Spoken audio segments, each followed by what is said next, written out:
오늘 불임절 절기에 대해서 같이 말씀을 나누길 원하는데요. 단락 1번은 창세기 1장 14절부터 시작되어집니다. 같이 한번 읽어보겠습니다. 시작. 하늘에 궁창에 광명체들이 있어 낮과 밤을 나누게 하고 그것들로 징조와 계절과 날과 해를 이루게 하라. 자, 하나님께서 낮과 밤, 즉 해와 달을 만들어 놓으셨습니다. 그래서 이 날이라는 개념을 하나님이 하루, one day라는 날이라는 개념을 하나님이 만들어 놓으셨는데 그 이유가 있어요. 그 이유는 무엇이냐면 그것들로 인하여 징조라고 나와 있죠. 징조. 징조라는 히브리 원어를 보니까 오트라는 단어가 나옵니다. 이 징조라는 히브리 원어의 뜻은 뭐냐면 떠나주십시오. 하나님의 신호. 하나님이 징조를 우리에게 주시길 원하십니다. 신호를 주시길 원하십니다. 무엇을 통해서? 해와 달을 통하여서. 그래서 날짜를 계산하는 데 있어서 달이 보름달이냐 반달이냐 초생달이냐를 통해서 날짜를 계산할 수가 있습니다. 그렇죠? 그래서 하늘을 보게 되어지면은 밤에 달이 초생달이야. 그러면 월삭이구나. 할렐루야. 이 초생달이 월삭인데 보이지 아니하는 절기가 있습니다. 무슨 절기? 나팔절. 하늘이 높기 때문에 구름이 많아요. 그래서 지금 절기가 시작되어졌는지 절기가 시작되어지지 않았는지를 알 수가 없어요. 그래서 주님께서 뭐라고 말씀하고 계시죠? 내가 언제 올지 아무도 모르리라. 높은 산에서 여호와의 시간표에 관심을 가지면서 항상 하늘을 주시하고 있는 자들은 그 날을 준비할 수가 있습니다. 할렐루야. 하나님은 지금도 우리에게 무엇을 주길 원하십니까? 징조, 신호를 주고 계십니다. 무엇을 통해서요? 하늘의 계시를 통해서. 그리고 환경을 통해서. 계절, 절기는 무엇을 뜻하고 있냐? 떠나주십시오. 하나님께서 정해놓으신 약속의 시간. 절기는 하나님의 시간표라는 단어의 뜻을 가지고 있지요. 우리에게 정해놓은 약속의 시간을 통해서 특별한 만남을 갖길 원하신다. 단락 2번 에스더 9장 26절 같이 한번 읽어보겠습니다. 시작. 무리가 부르의 이름을 따라 이 두 날을 부림이라 하고, 자, 부르라는 이름을 따라서 이 두 날을 부림이라고 얘기하고 있습니다. 이 부르는 복수형인 부림에서 유래하게 되어지죠. 이 부림절은요, BC 450년경에 유대인들이 하나님의 말씀에 불순종하여 약속의 땅에서 쫓겨난 이후 페르시아 지배를 받게 되어집니다.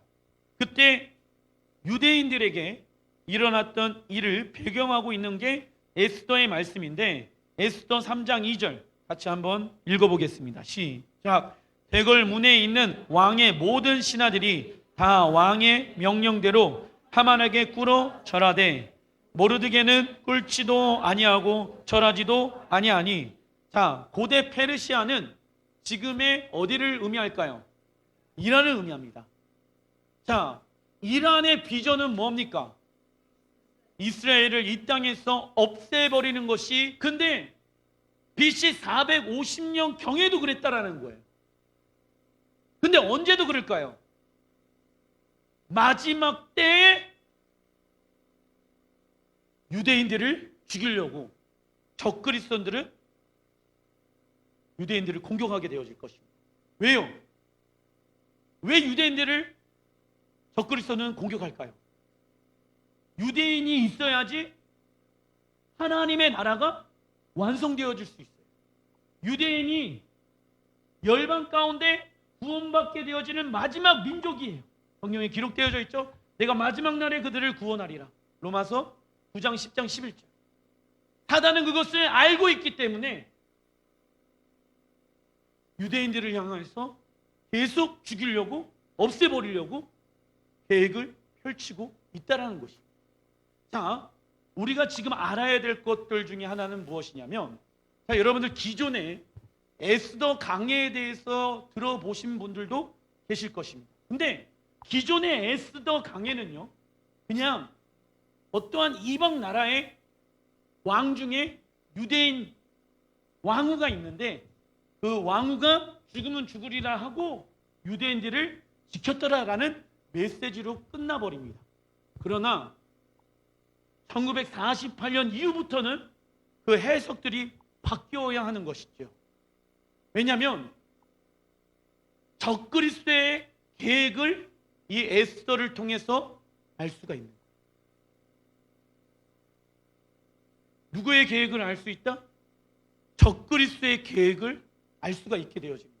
그때 우리는 에스더처럼 어떠한 행동을 취할 것인가가 마지막 때의 성도들이 취해야 될 모습인 것입니다. 자, 당시 왕은요, 아하수에로 왕입니다. 이 왕의 능력은요, 인도에서부터 지금의 이디오피아까지 127개국의 나라를 다스렸던 왕이었습니다. 대단하죠? 그리고 그 왕의 권력을 대행하는 총리 하만이 등장하게 되어집니다. 왕의 모든 권력을 대행하는 총리. 그런데 유대인 모르드게는 이 총리 하만에게 절대 절하지 않습니다. 모르드게는 왜 그 하만에게 절하지 않았을까요? 에스더 3장 4절 시작. 날마다 권하되 모르드게가 듣지 아니하고 자기는 유다인임을 알렸더니 그들이 모르드게의 일이 어찌 되나 보고자 하여 하만에게 전하였더라. 자, 하만에게 절하지 않았던 이 모르드게의 이유는 유다인이었기 때문이었습니다. 유다인. 모르드게가 이렇게 말한 이유가 있는데 하만은요, 아멜렉 왕족의 후손이었습니다. 이스라엘의 역사를 보면 아멜렉과 이스라엘과의 관계는 무슨 관계입니까? 적대 관계였으며 하나님의 저주를 받은 민족이라고 하나님이 지정하셨습니다. 그 민족들을 멸해야 한다라고 이스라엘 백성들에게 하나님이 말씀해 놓으셨다고요. 출애굽 이후부터. 그렇기 때문에 이 하만에게 절한다라는 것은 즉 하나님의 말씀에 불순종하는 것이며 하만에게 절한다라는 것은 우상에게 절하는 것과 같은 것이에요. 모르드게에게 있어서. 그런데 이 모르드게가 하만에게 절하지 않게 되어지면요, 자기의 생명이 위태위태하게 되어질 수도 있다라는 거예요. 그때 이 모르드게는 자기를 뭐라고 얘기합니까? 자기를 나는 유대인이다 라고 얘기를 하고 있는 거예요. 이 얘기는 무엇입니까? 지금 이 하만 아멜렉 왕족은요, 왕족의 후손 이 하만은요, 유대인이라고 하면은 치를 떠는 사람이에요. 항상 적대적인 관계 가운데 있었기 때문에 우리나라와 일본과의 영향을 보시면 되는 거예요. 그런 상황에서 이 모르드게가 나는 유대인입니다 라고 얘기한다는 것은 자신의 정체성을 드러내는 거예요. 자신의 생명을 드러내는 거예요. 타협할 수도 있어요. 그냥 무릎을 꿇고 경배하면은요, 목숨은 부재할 수 있습니다. 그리고 이러한 모르드게로 인해서 유다 민족들이 나중에 어떻게 되어지는지 아세요? 이 하만이 지금 이 페르시아 지역 가운데 있는 모든 유다인들을 다 죽일 것이다라고 계획하고 있다고요. 그런데 이 한 사람 모르드게만 무릎을 꿇고 그에게 경배만 하면은 모든 사람이 살 수 있고 나도 살 수 있고 가족도 살 수 있는 상황입니다. 근데 그때 이 모르드게는 뭐라고 얘기하냐면 나는 하나님을 섬기는 사람입니다. 나는 유대인입니다. 나는 하나님의 자녀입니다. 나는 결코 아멜렉 족속들에게 경배할 수 없고 무릎을 꿇을 수 없습니다. 목숨을 걸고 이 고백을 했다라는 것이, 우리도 신앙생활을 하다 보면은 우리가 분명히 누구인지에 대해서 알려야 할 때가 옵니다. 그때 내가 그리스도인이라는 것을 창피해서는 안 됩니다. 내가 그리스도인이라는 것을 숨기면 안 됩니다. 물론 그리스도인이라는 얘기를 하게 되어졌을 때 성경에 보게 되어지면 무엇을 받게 되어집니까? 의를 위하여, 주님을 위하여 살아가다 보면은 핍박을 받게 되어집니다. 그런데 그 주를 위하여 살다 보면은 핍박을 받는 것이 당연한 거예요. 그걸 어렵게 생각해서는 됩니까? 안 됩니까? 안 되는 것입니다. 내가 하나님을 섬기는 사람이라고 얘기 안 하면요, 우리의 가정이요, 우리의 직장이요, 우리의 교회요, 다 안전할 수 있다 이거예요. 그러면 여러분들은 어떠한 것을 선택하시겠습니까? 나 한 사람만 입을 다물고 유대인이라는 것을 밝히지 아니하고 그냥 그 하만에게, 권력자에게 무릎 꿇고 경배하면 모두가 다 살 수가 있습니다. 그러한 때가 옵니까 안 옵니까?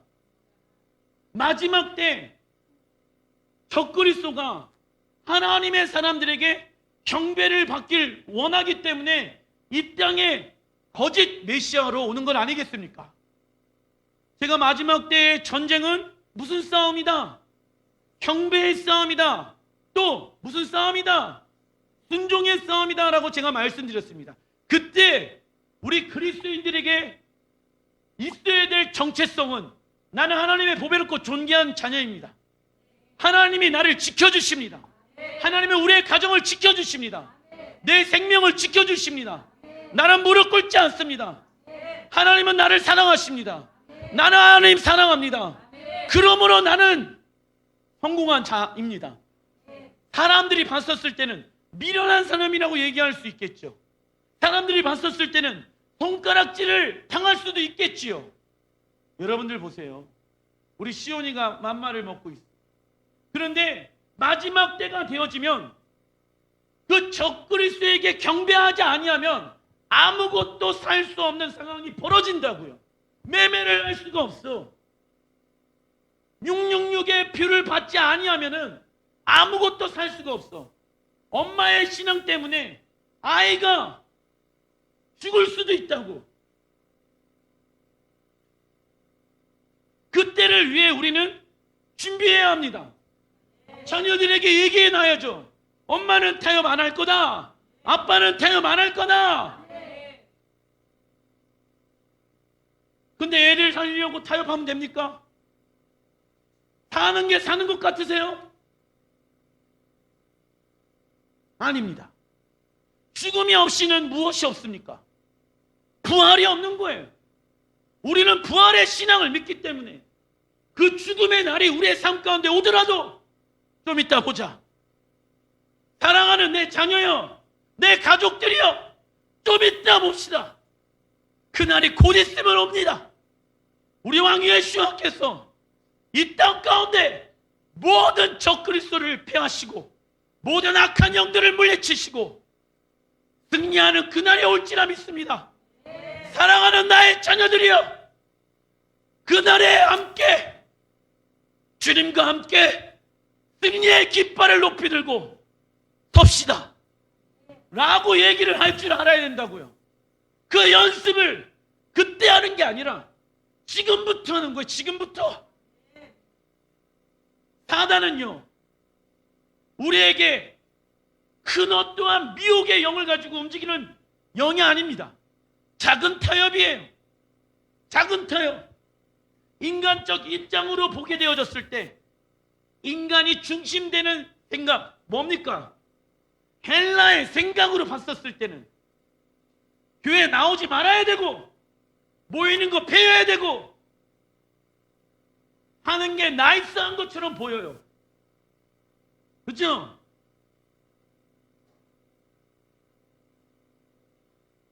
근데 하나님 보시기에는 과연 어떨까요? 목회자들이 한 마음과 한 목소리로 내야 되는데 어떤 목회자는 이런 목소리를 내고 어떠한 목회자는 이런 목소리를 냅니다. 여러분들 스스로가 분별할 수 있어야 합니다. 무엇이 참된 목회자인지, 무엇이 거짓된 목회자인지 여러분들이 분별할 수 있는 귀를 가지고 있어야 되는 거예요. 그러지 아니하면 목회자들도 저도 어느 한순간에 마귀의 작은 타협으로 인해서 넘어지고 쓰러지게 되어졌을 때 여러분들 저 따라오시겠습니까? 안 돼요. 저의 삶을 보시면 됩니다. 제가 악한 짓을 하고 있고 제가 하나님이 원치 아니하는 행동을 하고 있는데 제가 여러분들에게 순종을 요구하고 있다. 따라오지 마십시오. 그러나 당황하는 거예요. 분별할 수 있어야죠. 하나님의 뜻이 무엇인지 분별할 수 있는 성도들이 준비되어야 합니다. 왜요? 에스더 시대에도 준비했다고요. BC 450년, 즉 예수아가 오시기 450년 전에 에스더 여왕은 적그리스도와 싸울 준비를 했다고요. 우리 그리스도인들 왜 교회 다니고 지금 예배 드리려고 이 자리에 나왔습니까? 그때를 위하여 준비하는 거예요. 우리가 신앙생활 하는 것이 하나님의 복을 받고 자녀들이 잘 되어지고 이거는 두 번째예요. 우리가 신앙생활 하는 이유는 하나님의 나라에 들어갈 준비를 하는 것입니다. 마지막 때 적그리스도와 싸워 이기는 성도가 되어야 하는 것이 우리들의 삶의 목적이 되어야 될지라 믿습니다. 그러기 위해서 우리 그리스도인들이 무엇을 입어야 합니까? 전신갑주를 입어야 된다고. 전신갑주는 입어도 그만, 입지 않아도 그만, 그러한 개념이 아니라 하만은 당시 최고의 권력자였으며 유다는 힘없는 민족이었습니다. 만약 모르드게가 페르시아에 남아있는 유대인들과 에스더 여왕을 생각했더라면 차라리 절하는 쪽을 선택하는 것이 인간적인 모습으로 봤을 때는 맞습니다. 그러나 모르드게는 자신이 유대인이라는, 써놔주십시오, 정체성을 드러냅니다. 우리도 이때 적그리스도 앞에 서게 되어졌을 때 나는 하나님의 백성입니다 라고 정확하게 정체성을 드러내셔야 합니다. 그때 많은 이들이 배교하는 일들이 일어났지만 반대로 많은 이들이 순교하게 되어질 것입니다. 우리는 배교를 선택할 것인가, 순교를 선택할 것인가? 지금 오늘 이 시간에도 우리가 고민해 봐야 합니다. 내가 그리스도인의 정체성을 가지고 이 땅 가운데 살아가지 아니하는 삶은 무슨 삶입니까? 배교하는 삶이에요. 주님이 내 삶의 왕이신데, 주님이 내 삶의 주인이신데 내가 주인된 삶을 살아가고요, 배교하는 것이죠. 그렇죠? 순교는 그리스도인답게끔 살아가는 게 순교예요. 그리스도인답게끔 살아가면 핍박받는 게 당연하다라고 성경에 기록되어져 있습니다. 할렐루야. 왜 그 핍박을 받습니까? 우리는 영원한 생명을 얻는 하나님의 자녀들이기 때문에, 그리고 주님 앞에 서게 되어졌을 때 의의 멸류관을 받는 주님의 신부들이기 때문에 우리는 그날을 위해서 살아가는 자들입니다. 영원한 생명, 영원한 구원을 위해서 살아가는 자들이 우리 그리스도인들의 모습이라고요. 지금부터 배교하지 말아야 그때 가서 배교 안 한다고요.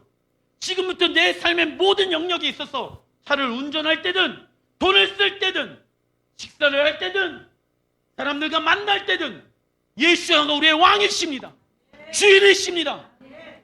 이 고백을 드리는 사람, 그러한 사람들이 그리스도인이라고요. 배교하는 사람들은 어떠한 사람입니까? 타협하는 사람들입니다. 차든지 뜨겁든지 둘 중에 하나 하셔야 합니다. 미지근한 신앙은 버려야 하는 것이죠. 그리스도인의 정체성 같이 한번 읽어보겠습니다. 시작. 하나님은 나를 사랑하시고 나는 하나님을 사랑합니다. 그러므로 나는 성공한 자입니다.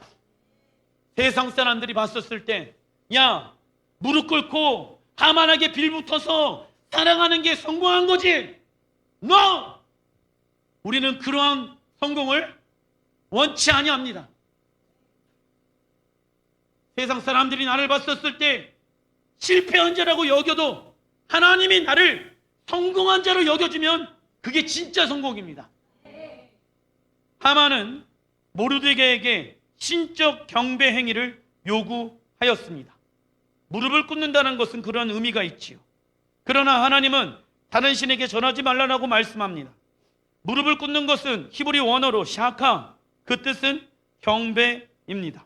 마지막 때 적그리스도는 하만의 모습처럼 나타나서 유대인들을 공격하고 유대인들에게 경배하라고 요구할 것입니다.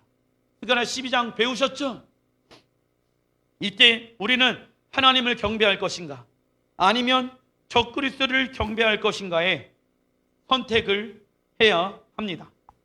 구약의 에스더 안에는 마지막 때 써놔주십시오.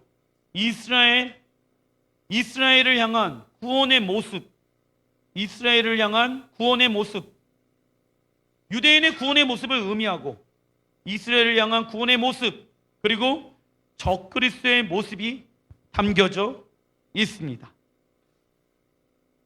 적그리스도의 모습, 이스라엘을 향한 구원의 모습이 담겨져 있고 적그리스도의 모습이 담겨져 있습니다.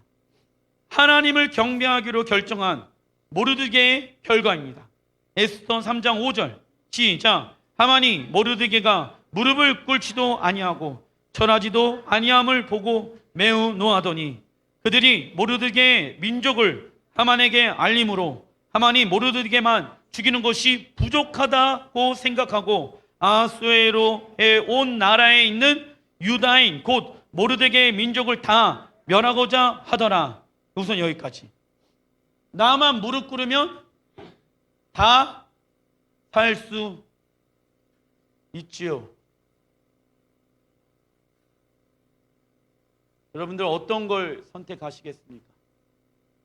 나만 무릎 꿇으면 우리 자녀 살고요, 우리 아내 살고요, 우리 모두 살 수 있습니다. 신앙생활 하는 거는요, 편안하게 할 수 없어요. 신앙생활은 중간이 없어요. 13절 읽어보겠습니다. 이에 그 조서를 역졸에게 맡겨 왕의 각 지방에 보내니 12째 달 곧 아달월 13일 하루 동안, 내일이에요. 아달월 13일 불임절을 의미합니다. 모든 유다인을 젊은이, 늙은이, 어린이, 여인들을 막론하고 죽이고 도륙하고 진멸하고 또 그 재산을 탈취하라 하였고, 이게 어느 때의 모습입니까? 마지막 때 유대인들을 핍박하는 적그리스도의 모습이 담겨져 있죠. 참 신기해요. 예전에는 에스더가 이런 식으로 해석이 안 되어졌는데 이스라엘이 회복되어지고 난 이후부터 이러한 말씀들이 새로운 계시로 임하고 있습니다. 하나님을 경배하기로 결정한 모르드게의 결정으로 유다 민족 전체가 죽을 수도 있는 상황 가운데 있습니다. 유다 민족의 인간적인 입장을 보면 너무나 억울하고 모르드게가 원망스러웠을 것입니다. 유다 민족이 어떻게 보면 인간적 입장에서 모르드게가 원망스러웠을 것입니다. 모르드게가 하만의 말에 순종만 한다면 모두가 살 수 있는 상황이다. 그러나 모르드게는 하나님의 말씀에 순종하기로 결정합니다. 마지막 때 적그리스도는 하만의 모습으로 하나님의 말씀에 순종할 것인가 아니면 적그리스도의 말에 순종할 것인가를 선택하게 할 것입니다. 이때 모르드게는 하나님의 말씀에 순종하기로 결정하지요. 그러나 믿음으로 살아가게 되어졌을 때 무엇이 따라온다? 고난이 따라올 수도 있습니다. 그 고난을 통해서 우리는 하나님의 말씀에 순종하는 배우는 시기라는 것을 알아야 합니다. 주님을 위하여 핍박을 받는 자들은 복이 있습니다. 천국이 그들의 것이라고 말씀하고 있습니다. 모르드게가 하나님의 말씀에 순종한 이유가 나옵니다.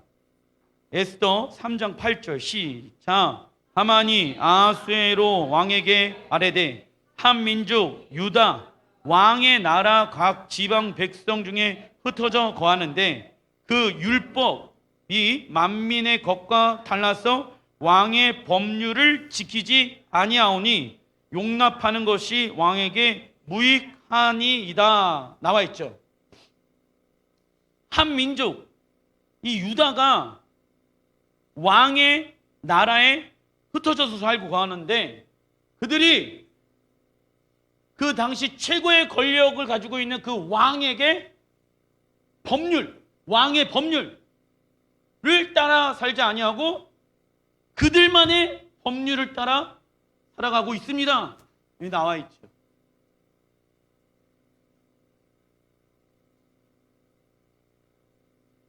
세상의 법을 따라 살아갈 것인지 아니면 하나님의 법률을 따라 살아갈 것인지 우리는 선택해야 합니다.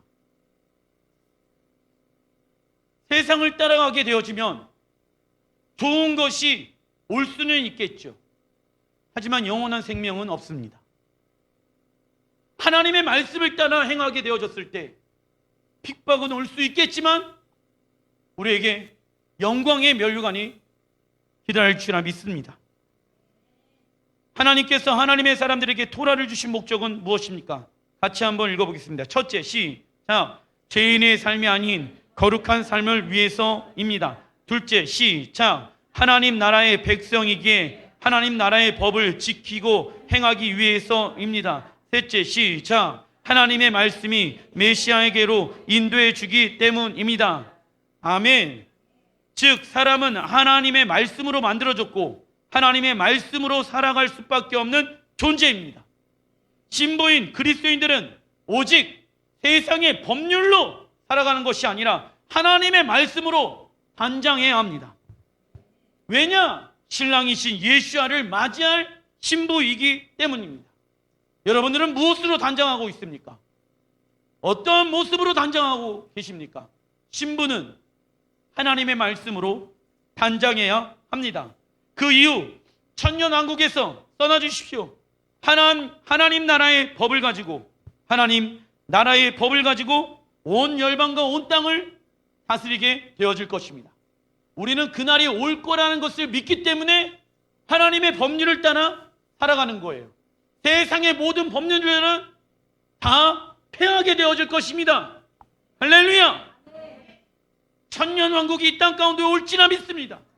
하나님의 나라가 이 땅 가운데 도래될지나 믿습니다. 그때 하나님 나라의 법률, 즉 하나님의 말씀을 가지고 온 열방과 민족들을 통치하고 다스리게 되어질 것입니다. 그러나 사단은 인간적 입장, 인간이 중심되어지는 세상, 이게 무슨 사상입니까? 헬라 사상을 선택하는 것이 모두에게 좋고 선한 것이라고 가르칠 것입니다. 사단은 써놔주십시오. 작은 타협. 누가 보더라도 선하고 좋은 방법으로 접근할 것입니다. 영적 분별력을 가지고 있지 않는다라고 하면은 우리는 다 작은 타협에 넘어갈 수 있습니다. 이처럼 사단은요, 이 작은 타협을 통하여서 역사하기 시작하며 이 작은 타협을 통해 너무나도 쉽게 무엇하고 있습니까? 손깍딱 안 하고 승리하고 있어요. 누가요? 사단이 작은 타협을 통해서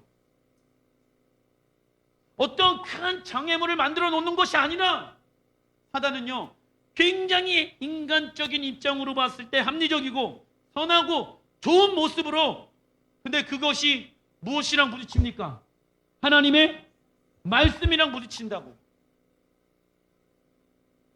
타협의 영의 결과는 무엇입니까? 영적 파산, 즉 떠나주십시오. 영적 죽음을 가져오게 되어집니다.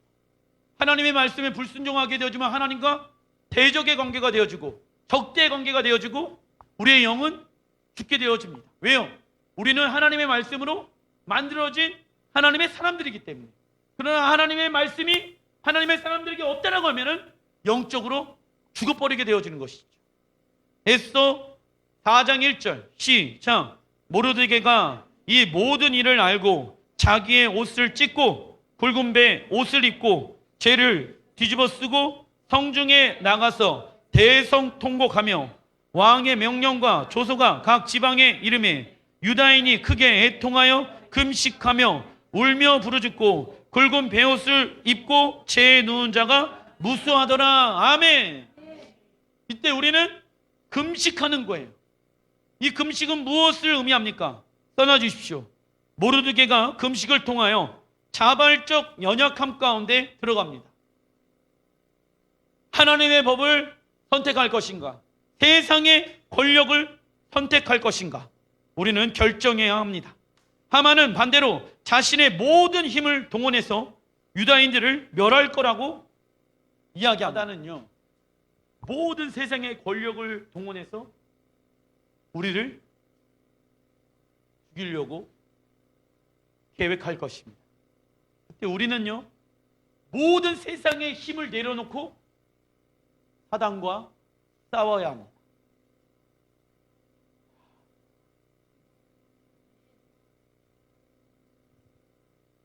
사단은 세상의 모든 힘을 가지고 우리를 공격하는데 우리는 그때 세상의 모든 힘을 내려놓고 싸워야 합니다.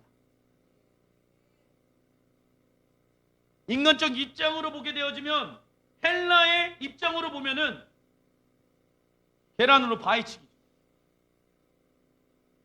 불가능하죠. 그런데 이 모르드게는 하나님의 영적인 방법을 알았어요. 내 힘을 가지고 여호와를 사랑하리라.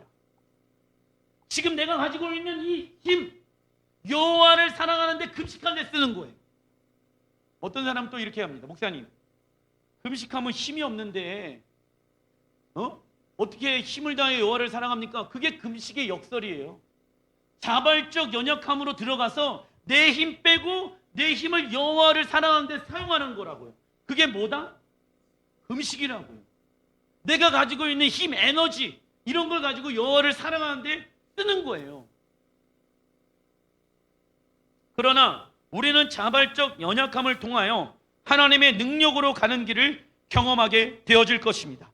이러한 소식을 아수에로 왕의 아내인 에스더 여왕이 듣게 되어집니다. 우선은 에스더 여왕이 등장하는데, 이 에스더라는 이름을 우리가 알고 있어야 되는데, 히브리 원어로 봤을 때는 에스더 2장 7절에 나와 있는데 하다사라고 나와 있어요. 하다사. 이 하다사라는 단어의 의미를 보니까 화석류 나무, 영생과 불멸의 나무를 의미하며 써놔주십시오. 무엇으로 사용되어졌냐면 신부의 화관.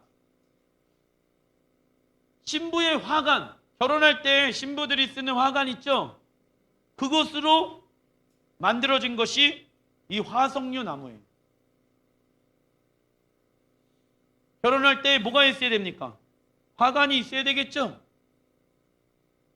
에스더가 되시는 여러분들 되시길 주님의 이름으로 축원드립니다.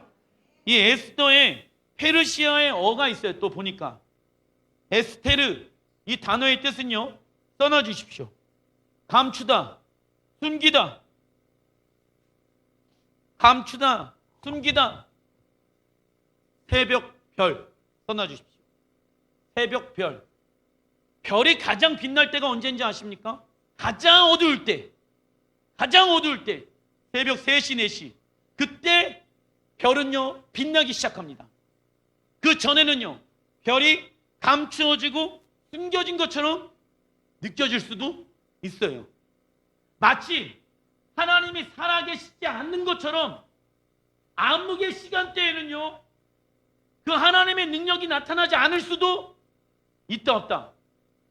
그러나 하나님은 살아계십니다. 어두운 밤에 구름으로 인해서 별은 숨겨진 것입니다.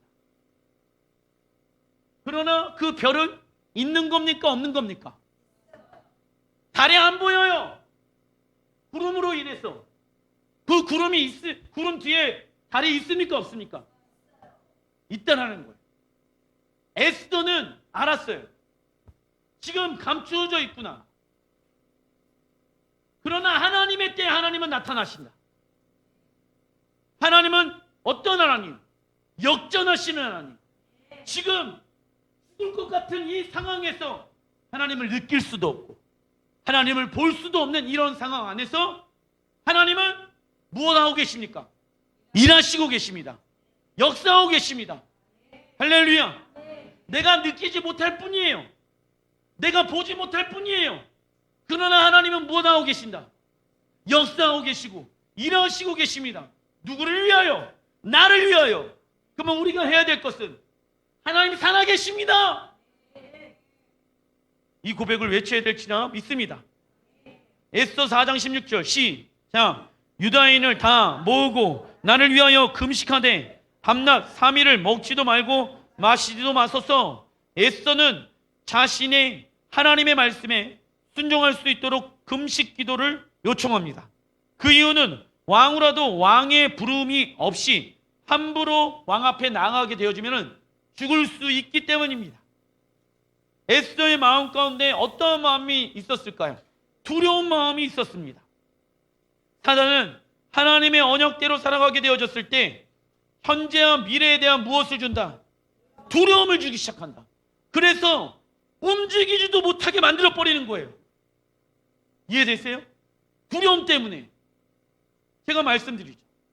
자, 하나님의 말씀에 순종하는 것 있잖아요.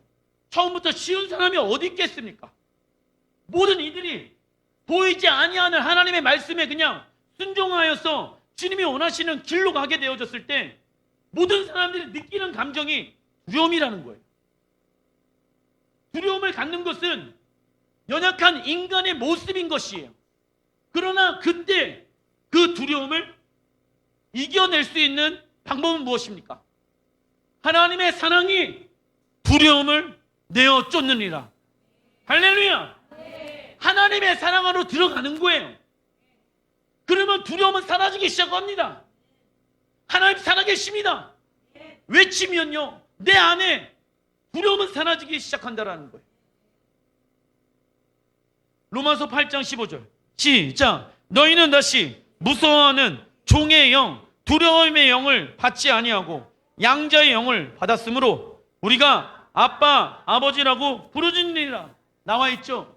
무서워하는 종의 영, 두려움의 영을 받지 아니하고 우리는 양자의 영, 하나님을 나의 아버지라 부를 수 있게 되어졌다고요.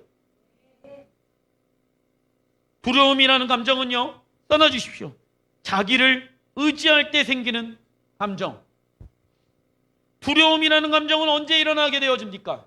자기를 의지하게 되어졌을 때 생기는 감정이라고요. 그러나 우리 하나님을 나의 아버지라 부르는 사람들은 누구를 의지합니까?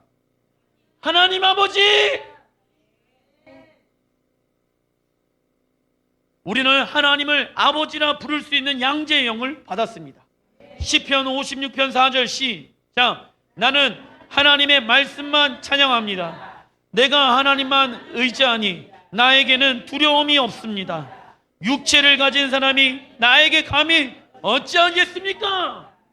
우리는 영생을 가지고 있는 자들입니다. 우리가 하나님을 놓치는 순간부터 떠나주십시오. 두려움의 영은 역사하기 시작한다. 하나님을 놓치는 순간부터 두려움의 영은 역사하기 시작한다. 그래서 결국 하나님의 말씀에 순종할 수가 없게 되어진다. 하나님의 말씀에 순종하면 고난을 받고 핍박을 받고 상처를 받을 것 같으니까 두려움의 영에 사로잡히니까 말씀에 순종하지 못하게 되어집니다. 에스더 4장 16절 시작. 나도 나의 시녀와 더불어 이렇게 금식한 후에 규례를 어기고 왕에게 나아가리니 죽으면 죽으리라. 아멘. 에스더는 유다 민족을 구하기 위해 죽으면 죽으리라는 마음을 가지고 하나님께 자신의 삶을 드립니다. 죽음이 있어야 무엇이 있습니까? 부활도 있습니다. 이게 하나님 나라의 백성들의 모습이라고. 죽으면 죽으리라는 마음을 갖고 하나님의 말씀에 순종하지 않았더라면 유다인들은 하만의 손에 전부 죽게 되었을 것입니다. 그러니까 인간적인 방법으로 선택하게 되어지면 유다인들은 다 하만의 손에 죽게 되어졌을 것이라는 거예요. 에스더의 고백은 절망적인 상황에서 탄식으로 드려지는 기도가 아니라 유다를 향한 하나님의 섭리를 깨달았을 때 죽음까지도 감당하리라는 신앙의 결단이었습니다. 순결한 시작 삶의 현장에서 그리스도인답게 살아내는 것입니다. 디모데전서 6장 12절에도 이런 말씀이 나와 있죠. 시작 믿음의 선한 싸움을 싸우라 영생을 취하라. 이 말을 조금 반대로 얘기하자고 하면은 믿음의 선한 싸움을 하지 않으면 영생을 취할 수 없다. 이 말이겠죠. 그러니까 영적 전쟁은 왜 하냐면 전신갑주 입고 있으면 불편할까요? 편할까요? 불편하죠. 살아가는데 불편해요. 그런데 우리가 입어야 돼요. 왜요? 영생을 취하기 위해서. 제가 계속 말씀드리죠. 하나님의 뜻대로 안 살아가는 게 훨씬 더 비교할 수 없을 정도로 더 힘든 거라고. 전신갑주 입고 살아가는 게 비교할 수 없을 정도로 더 쉬운 거예요. 뭐가 편하십니까?